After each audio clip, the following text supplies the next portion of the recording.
Welcome to the Heavy Spoilers Show. I'm your host Paul, and this video we're breaking down the finale of The Undoing. Turns out all along that it was you, no, not you, Hugh, sorry Johnathan, and if that's all you've come to find out, then congratulations, you don't have to hear me ramble on for 10 more minutes. However, there's also a lot to unpack and discuss about the ending, as well as the hidden meanings and metaphors that are laced throughout the entry. Now, The Undoing followed Grace as she tried to unearth the truth about a murder plot that was centered around her husband Johnathan. After being accused of killing the woman he'd been having an affair with, Grace slowly started to discover the truth about him throughout the series in this big whodunit mystery. The show has very much played with the idea of duality and the notion that if someone has a good side, then they must in turn have an equal and opposite bad side, which we've discussed throughout most of our videos.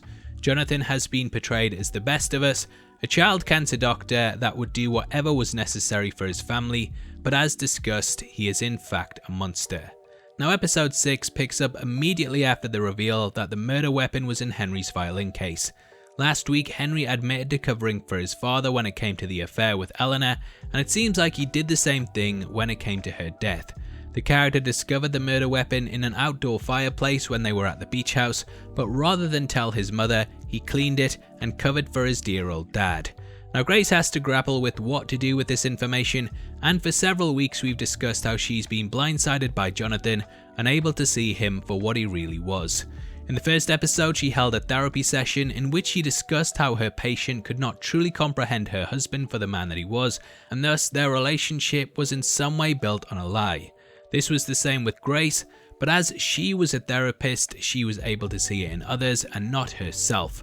However, I think she can identify almost immediately in Henry that, like her, he's blind to what Johnathan is truly like, and this ability to diagnose the condition in others makes her realize that it exists within her and that she has to fight it.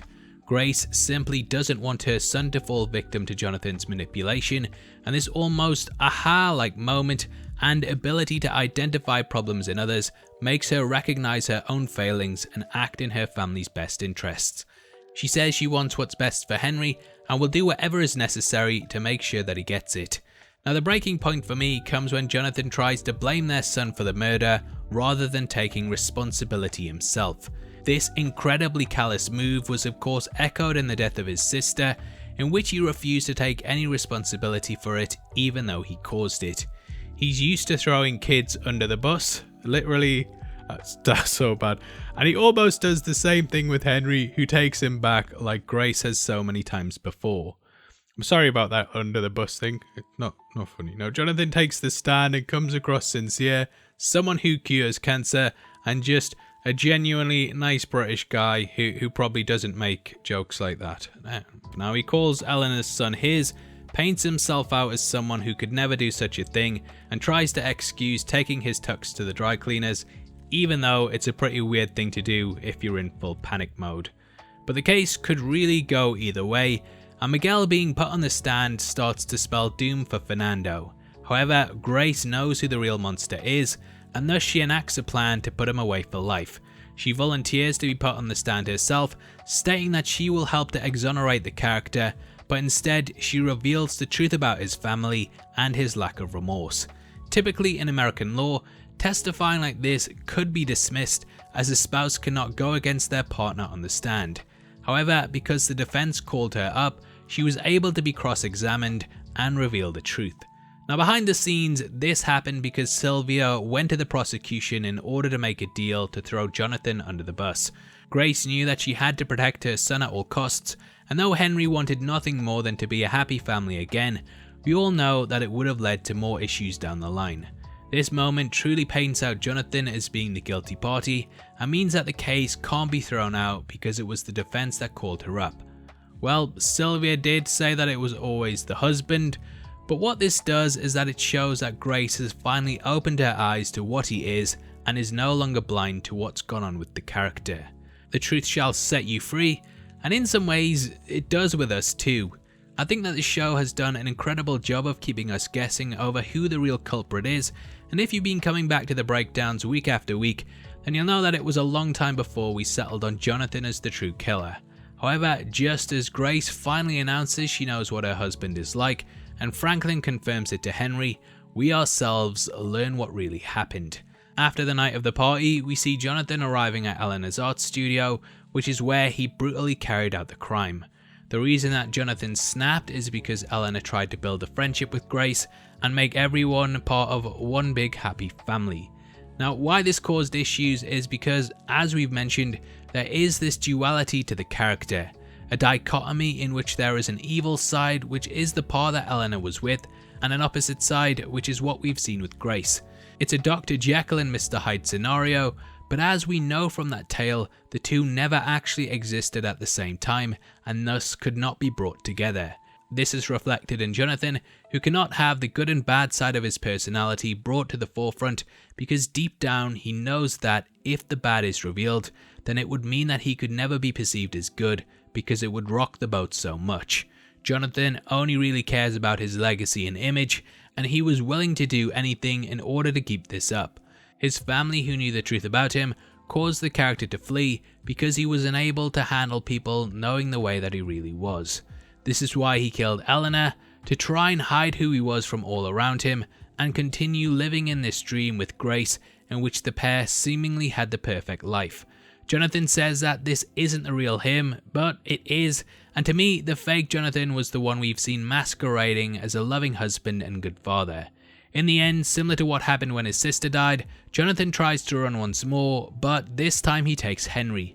Initially, he promises that this will be a breakfast before switching the pretense to a road trip that Henry had been longing to go on. Now, Hugh acts the hell out of this scene, and watching him trying to play happy families whilst Henry looks terrified allows the actor to slip a slight bit of insanity whilst he sits with a smirk on his face. The police close in, but Johnathan wants to spend every single second he can living this lie, as he knows that when the truth's exposed, the good will be completely forgotten and he will only be thought of as bad. He drives to the Wirt Street Bridge, which, similar to him, was once held in high regard, but since then it's fallen into disrepair. If you hung around after the show and saw the little interviews that discuss the ending, then you'll know that the truck almost hitting them carries a lot of meaning with it. Up until this moment, Johnathan had not fully revealed how evil he was, and Henry did still trust him to some extent. However, this truck almost cutting through them severs the ties of their relationship to the point of no return. Johnathan goes to leap from the bridge, but Henry rushes to him, showing that he still cares about the character. When Johnathan sees his wife running towards him, in his mind he believes that she's fallen for him once more, and that he can bring the pair back under his control as they are trying to stop him from ending it all. However, what Grace is actually doing is going to Henry, and Henry goes to her rather than staying with his father, showing that he has made a conscious choice to step out from under his control.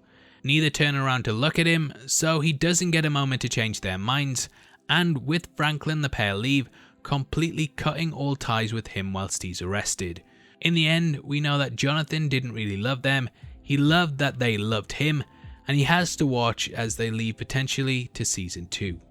Now, before we get into what happens in the book beyond this moment, I just want to remind you that we do videos like this each and every day, so if you're enjoying it so far, then please subscribe to the channel, otherwise I'll throw you under the bus.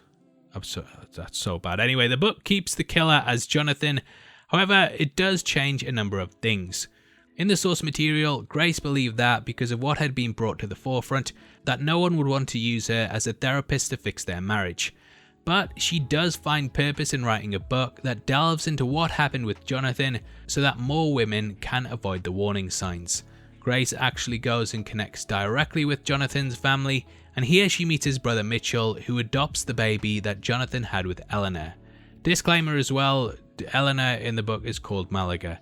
Now, Fernando refused to care for the kid because it wasn't his, but Johnathan's family wanted to take care of the girl in the hopes of righting some of the wrongs that Johnathan caused, not only to their sibling, but also his family. Grace also gets some vindication when the police come to tell her that they know she's a good person, and though her husband was a monster, they don't blame her for it. And that's pretty much where things go, and though the book dives far more into detail than I did, hopefully those cliff notes give you a better idea of where things could be going should we get a second season. I definitely think they left things open-ended for that reason, but I'm not sure how much mystery they can throw away when we know that it was J-Dog who did it. Either way, I enjoyed The Undoing and think that everyone really gave a great performance. The end was a bit weird for me, but that's probably because I'm still attached to the book, and I was hoping for a big twist or rather last minute reveal that subverted my expectations. However, I will say that in terms of its storytelling and what it was trying to accomplish, that they did a good job. And obviously I'd love to hear your thoughts on the finale and the season as a whole. Comment below and let me know, and if you enjoyed this video then please drop a thumbs up and make sure you hang around for our breakdowns of Euphoria next week, which will cover the entire show. Don't forget we're giving away 3 copies of the Lord of the Rings 4K box set, and all you have to do to be in with a chance of winning is like the video, make sure you subscribe with notifications on, and drop a comment below. The winner is going to be chosen at random on the 30th of December, so make sure you get involved. If you want to support the channel and get to see content early, then please consider clicking the join button below. You can always come chat to us on the Discord server, linked in the description, or Heavy Spoilers on Twitter. Thanks for making it until the end of the video, you've been the best, I've been Paul, see you next time. Take care, peace.